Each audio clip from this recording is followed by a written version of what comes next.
السلام علیکم ویزو حاضرین، میں ہوں آپ کا ہوسٹ رانا وسیم اور آپ دیکھ رہے ہیں ہسٹری آف راجپوت۔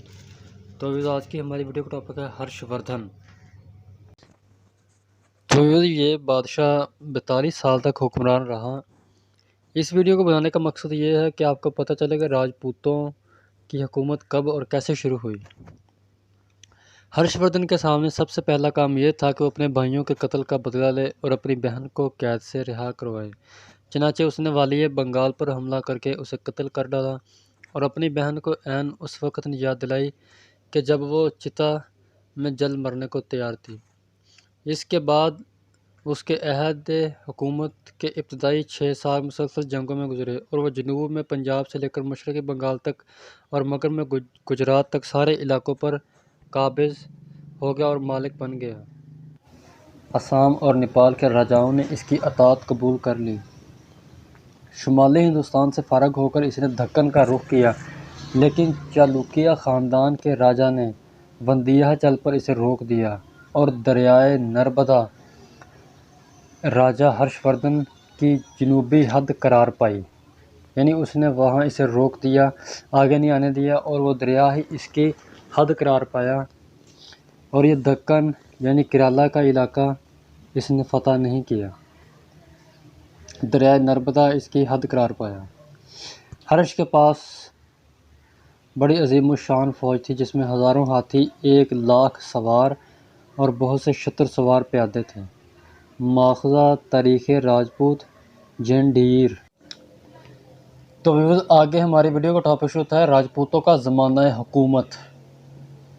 راجپوتوں کی اصلیت اور ان کے خصائل، خصوصیات اور ان کا دور حکومت۔ اہم راجپوت ریاستیں، ان کا نظام حکومت، آرٹ، ادب، ثقافت، رسوم و رواج۔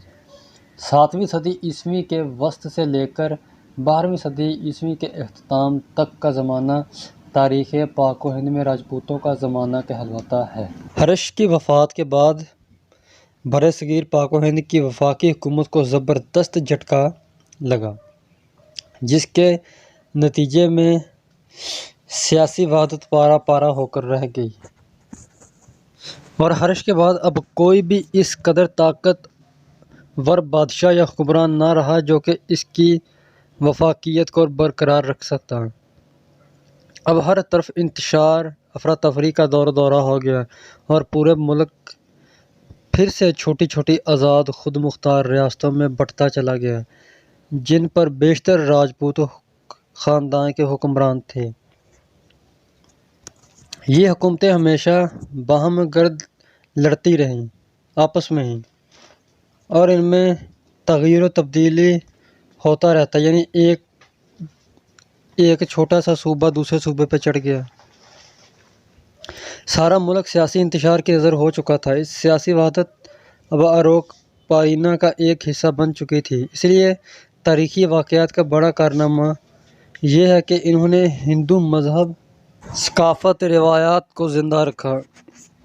اس سیاسی انتشار سے جہاں حکمران خاندانوں کا ایک نیا سلسلہ شروع ہوا، وہاں ہندو معاشرت تنظیم کا ایک نیا ڈھانچہ وجود میں آیا۔ ہنوں کی پے در پے یلغاروں کی وجہ سے برصغیر میں اگرچہ غیر ملکی لوگ بکثرت داخل ہو گئے تھے،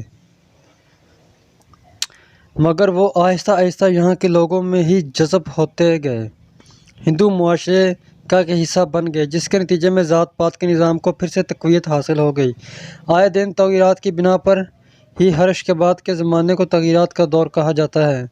ماخذہ: تاریخ ہند قدیم۔ کہ یہاں بہت سی قومیں داخل ہوئی ہیں جنہوں نے ان چند ضمیر فروش برہمنوں سے پیسے دے کر نئے گوترے حاصل کیے، یعنی کہ اپنے آپ کو راجپوتوں میں داخل کیا انہوں نے پیسے دے کر یا مال غنیمت دے کر،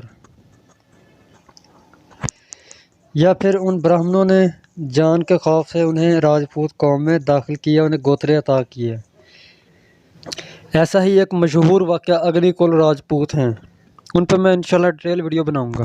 راجپوت کا مطلب ہے راجاؤں کی اولاد، اور اس حکمران طبقے کو اسی نام سے موسوم کیا گیا جو کہ برصغیر میں مسلمانوں کی حکومتوں کے قیام سے پہلے یہاں اکثر و بیشتر علاقوں پر قابض ہو چکا تھا۔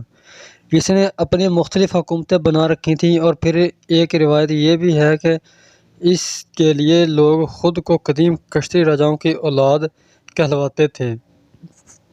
قدیم کشتی یعنی آریہ، جس کی وجہ سے انہیں راجپوت یعنی راجاؤں کی اولاد کہا جانے لگا۔ تو ویور، یہ تھی ہماری آج کی ویڈیو۔ اگلی ویڈیو تک اجازت دیں۔ السلام علیکم ورحمۃ اللہ۔